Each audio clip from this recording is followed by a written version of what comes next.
دلچسپ Islamic history کے دیکھنے اور سننے والے ناظرین السلام علیکم۔ آج کی اس ویڈیو میں ہم بیان کریں گے جب حضرت یونس علیہ السلام کو مچھلی نے اگل دیا تو اس کے بعد کیا ہوا۔ جب مچھلی نے حضرت یونس علیہ السلام کو دریا کے کنارے پر اگل دیا، جس جگہ آپ کو مچھلی نے اگلا تو اس جگہ پر کوئی سایہ وغیرہ نہ تھا، تو پھر اللہ تعالیٰ نے کدو بیل کو اگایا اور اس بیل نے حضرت یونس علیہ السلام کو سایہ کر دیا، اور اللہ تعالیٰ کی طرف سے ایک ہرنی کو حکم دیا کہ وہ روزانہ حضرت یونس علیہ السلام کو اپنا دودھ پلایا کرے۔ جب حضرت یونس علیہ السلام کے بدن میں قوت و طاقت آ گئی تو پھر اسی قوم میں جانے کا اللہ تعالیٰ کی طرف سے حکم ہوا، اور وہ قوم حضرت یونس علیہ السلام کی آمد کی آرزو مند تھی اور ان کی راہ دیکھتی تھی، اور ان کی عورت کو اور لڑکے کو لوگوں نے دریا سے نکال لیا تھا اور ایک لڑکے کو بھیڑیے سے بھی چھڑا لیا تھا۔ اب اسی دمشق میں حضرت یونس علیہ السلام کی قبر موجود ہے۔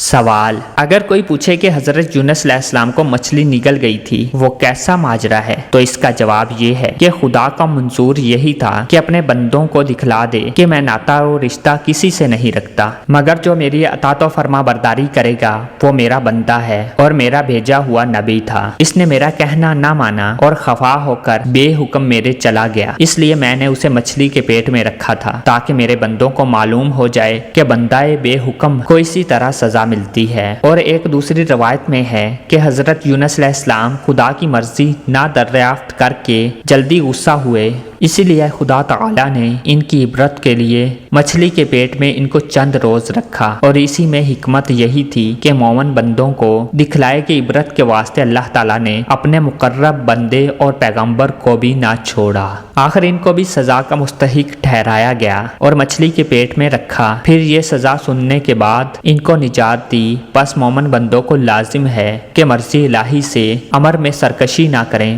اور ہر وقت اس کا شکریہ ادا کرتے رہیں۔